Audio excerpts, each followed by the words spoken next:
ಯಾಕಂದ್ರೆ ದೇಶ ಅಲ್ಲೇನಾದ್ರು ಯೋಧರು ಮಲಗಿದ್ರೆ ನಮ್ಮ ದೇಶ ಇರಲ್ಲ. ಇಲ್ಲಿ ಒಬ್ಬ ರೈತ ಬೆಳೆದಿಲ್ಲ ಅಂದ್ರೆ ನೀವೇನು ಸರ್ಕಾರದಲ್ಲಿ ಕುತ್ಕೊಂಡು ಚೇರ್ ಮೇಲೆ ಕುತ್ಕೊಂಡು ತಿಂತಿದ್ರೆ ಅನ್ನ ನಿಮಗೆ ಸಿಗಲ್ಲ ಸ್ವಾಮಿ. ರೈತ ಬೆಳೀತಕ್ಕಂಥ ಬೆಳೆಗೆ 800-900 ರೂಪಾಯಿ ಕೊಡ್ತಿದ್ದೀರಾ ಅಲ್ವಾ? ಅವ್ರು ತಗೊಳ್ಳೋ ಗೊಬ್ಬರದ ರೇಟ್ ಎಷ್ಟು? ಇಲ್ಲಿ ರಾಜ್ಯದಲ್ಲಿ 450 ಕಂಪನಿಗಳಿಗೆ ನೀವು ಲೈಸೆನ್ಸ್ ಕೊಡ್ತೀರಾ. ಲೈಸೆನ್ಸ್ ಕೊಟ್ಟಾಗ ಯಾರು ಕೃಷಿ ಅಧಿಕಾರಿಗಳು ಚಲುವರಾಯ ಸ್ವಾಮಿ ಕರ್ನಾಟಕದ ರಾಜ್ಯ ಕೃಷಿ ಮಂತ್ರಿ ಚಲುವರಾಯ ಸ್ವಾಮಿ ಅವರೇ, ನೀವು ಫಸ್ಟ್ ತಿಳ್ಕೊಳ್ಳಿ. ಈಗ ಯಾರೋ ವಿಜಿಲೆನ್ಸ್ ಸೆಂಟರ್ ಬಿಟ್ಟಿದ್ದೀರಾ. ಇಲ್ಲಿ ಅಕ್ರಮವಾಗಿ ಏನು ಕೆಮಿಕಲ್ಗಳು, ಕೀಟನಾಶಕ, ರೋಗನಾಶಕಗಳು ಅಕ್ರಮವಾಗಿ ಲೈಸೆನ್ಸ್ ಇಂದ ಮಾಡ್ತಾ ಇದ್ದಾರೆ. ಇಂಥವ್ರನ್ನ ಕಡಿವಾಣ ಹಾಕಿ ಇಲ್ಲಿ ಬಂದು ಯಾವನೊಬ್ಬನ ಲೈಸೆನ್ಸ್ ಬರ್ತಾನೆ ಅವನ 10,000 ಇಸ್ಕೊಂಡು ಔಷಧಿ ಲೈಸೆನ್ಸ್ ಕೊಡ್ತಾನೆ. ಔಷಧಿ ಹೊಡೆದ್ರೆ ಕೆಲಸ ಮಾಡ್ತಾ ಇಲ್ಲ.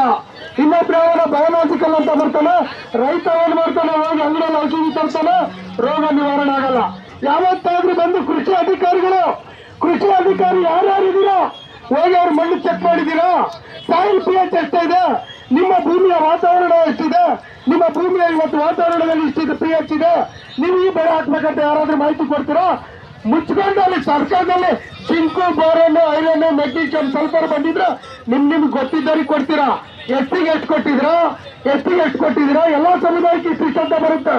ಬೋರ್ವೆಲ್ ಇಷ್ಟು ಬರ್ತವೆ. ಇವರು ಒಳಗಡೆ ಅಧಿಕಾರಿಗಳು ಒಳಗಡೆ ಮಿಂಗಲ್ ಆಗ್ಬಿಟ್ಟು ಕಮ್ಮಿ ಇರೋ ಬಡವರು ರೈತರಿಗೆ ಗೊತ್ತ ಮುಳಿಸ್ತಾ ಇದಾರೆ. ಯಾಕಂದ್ರೆ ಮೆಂಬರ್ಗಳು ಅವ್ರಿಗೆ ಪರಿಚಯ ಇರೋರ್ಗೆ ಅವ್ರಿಗೆ ಕೊಡ್ತಾರೆ, ಇವ್ರಿಗೆ ಪರಿಚಯ ಇವ್ರಿಗೆ ಕೊಡ್ತಾರ. ನೀವು ಕೃಷಿ ಇಲಾಖೆಯಲ್ಲಿ ಔಷಧಿ ಮಾರೋದು ಕರೀರಿ. ನೀವು ಪ್ರತಿಯೊಬ್ಬ ರೈತರು ಹೇಳ್ತೀನಿ, ಯಾವನೇ ಆಗಿರ್ಲಿ ಸರ್ಕಾರಿ ಅಧಿಕಾರಿ, ಕೃಷಿ ಅಧಿಕಾರಿ ಬಂದು ನಿಮ್ಮ ಭೂಮಿ ನೋಡೋ ಔಷಧಿ ಬರ್ಕೊಡಿ ಅಂತ ಕೇಳಿ.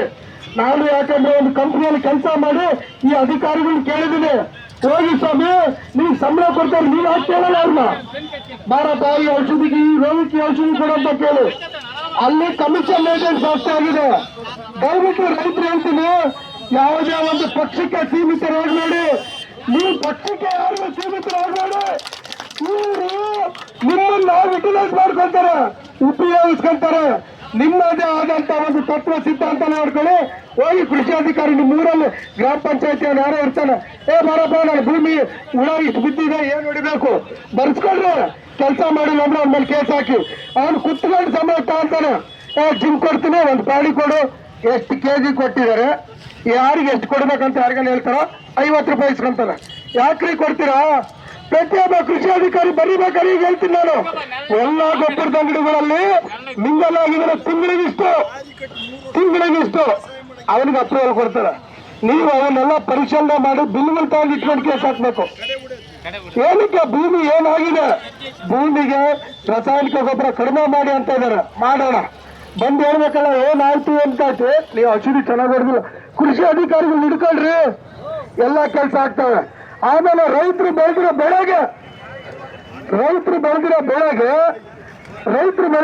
ನೀವು ಬೆಂಬಲ ಬೆಲೆ ಕೊಡ್ತೀವಿ ಅಂತೀರಾ. ಎಷ್ಟು ಸರಿ ಕೊಟ್ಟಿದ್ದೀರಾ ಸ್ವಾಮಿ? ಏನು ಕೊಟ್ಟಿದ್ದೀರಾ? ತೋರಿಸಿ, ಪ್ರತಿಯೊಂದು ತೆಗಿರಿ. ಪ್ರತಿಯೊಬ್ಬರು ರೈತರು ನೀವು ಕೇಳಬೇಕು, ತಂದೆ ಅಣ್ಣ ತಮ್ಮಗಳು, ನೀವೇನಾದ್ರೂ ಬೆಳೆ ಬೆಳೆದಂಗಿದ್ರೆ ಇವರು ಮಣ್ಣು ತಿಂತಾರೆ. ನೀವೇ ಇವ್ರಿಗೆಲ್ಲ ಆಟ ಆಡಿಸ್ಬೇಕಂದ್ರೆ ನೀವು ಪ್ರತಿಯೊಬ್ಬ ರೈತರು ಒಂದಾಗಿ ಒಂದು ನಿರ್ಧಾರ ಮಾಡ್ಕೊಳ್ಳಿ. ಇವ್ರಿಗೆ ಈ ಪಾಠ ಕಲಿಸ್ಬೇಕಂದ್ರೆ ಅವ್ರು ನಿಮ್ಮ ಮಾತು ಕೇಳ್ತಾರೆ. ನೀವ್ ಯಾಕ್ರಿ ಅವ್ರ ಮಾತು ಕೇಳ್ತೀರಾ? ಅವ್ರ ಮಾತು ಕೇಳ್ತೀರಾ? ಯಾರು ರೈತರು ಯಾವ ಸರ್ಕಾರಿ ಅಧಿಕಾರಿಗಳಿಗೆ ಯಾರು ಎದುರಬೇಕಾಗಿಲ್ಲ. ನೀವು ಸುಪ್ರೀಂ, ರೈತನೇ ಸುಪ್ರೀಂ. ಇಲ್ಲಿ ನೀವ್ ಹೇಳ್ದಂಗೆ ಅವ್ರು ಕೇಳ್ಬೇಕು, ನೀವು ಕರೆದಾಗ ಅವ್ರು ಬರ್ಬೇಕು. ಹಂಗ್ ಮಾಡ್ಕೊಳ್ಳಿ. ನೀವ್ ಯಾಕ್ರಿ ಬಂದು ಕ್ಯೂ ನಿಂತ್ಕೊಳ್ತೀರಾ? ನೀವು ಬುದ್ಧಿವಂತ ಆಗ್ಬೇಕು ಅಂದ್ರೆ ಯಾರಿಗೂ ಕೈ ಹಿಡ್ಕೊಂಡು ನಿಂತ್ಕೊಂಡು ಕೇಳಬೇಡಿ. ಬರ್ರಿ ನಮ್ಮ ಏರಿಯಾಕ್ ಬರ್ರಿ, ಯಾವುದೇ ಅಧಿಕಾರಿ ಇರ್ಬೋದು. ನಿಮ್ಮ ತಾಲೂಕು ಗ್ರಾಮದಲ್ಲಿ ಏನು ಆಗಿಲ್ಲ ಅಂದ್ರೆ ತಹಶೀಲ್ದಾರ್ ಕರೆಸಿ ಮೀಟಿಂಗ್ ಮಾಡ್ತೀವಿ. ಅವ್ರಿಗೂ ತಿಂಗಳಿಗೆ ಮೀಟಿಂಗ್ ಮಾಡಬೇಕು, ಗ್ರಾಮಸ್ಥೆ ಉಡ್ಬೇಕು ಅಂತ ಇರುತ್ತೆ ಅಲ್ವಾ? ಕೇಳ್ಬೇಕು ನಿಮ್ಮ ಪರಿಸ್ಥಿತಿ, ಅವ್ರು ಪರಿಶೀಲನೆ ಮಾಡಬೇಕು. ಇಲ್ಲಿ ಮಾತಾಡ್ತಿದ್ರೆ ಬರ್ತಾರೆ, ಅಲ್ಲಿ ಹೇಳಿದೀನಿ ಹೋಗು. ಇದನ್ನೆಲ್ಲ ಕಡೆಗಣಿಸ್ಬೇಕು. ನಿಮ್ಮ ರೈತರಿಗೆ ಸಿಗ್ತಕ್ಕಂಥ ಸವಲತ್ತುಗಳು ಕರೆಕ್ಟ್ ಆಗಿ ಜನಗಳಿಗೆ ಸಿಗಲ್ಲ, ರೈತರಿಗೆ ಸಿಗೋವರೆಗೂ ನೀವು ಹೋರಾಟ ಮುಂದುವರ್ಸೋಣ. ಏನೂ ಆಗಲ್ಲ. ನೀವು ಪ್ರತಿಯೊಬ್ಬ ರೈತರಿಗೆ ಹೇಳೋದಿಷ್ಟ, ನೀವು ಬೆಳೆದಂತ ಬೆಳೆಗೆ ನಿಮಗೆ ಏನೇ ಸಬ್ಸಿಡಿ ಕೊಟ್ಟರೆ ಇವತ್ತು ತಗೊಂಡ್ರಿ, ಒಬ್ರಿಗೆ ಬಂದಿದ್ದು ಇನ್ನು 30 ಜನಕ್ಕೆ ಬರಲ್ಲ. ಅವ್ರಿಗೆ ಇಷ್ಟ ಬಂದವರಿಗೆ ಹಾಕಿರ್ತಾರೆ. ಅವರು ಅಲ್ಲಿ ಒಳಗಡೆ ನಾನೊಬ್ಬ ಮೆಂಬರು, ನಾನೊಬ್ಬ ವಿಲೇಜ್ ಅಕೌಂಟೆಂಟ್, ಅವ್ರ ಸಂಬಂಧಿಕರಿಗೆ ಹಾಕ್ತಾರೆ. ಪ್ರತಿಯೊಬ್ಬರು ಒಬ್ಬನಿಗೆ ಆಯ್ತಂದ್ರೆ ಎಲ್ಲರೂ ಆಗ್ಬೇಕು ನಿಮ್ಮ ಗ್ರಾಮದಲ್ಲಿ, ಆಗ ಮಾತ್ರ ಸಾಧ್ಯ ಆಗುತ್ತೆ.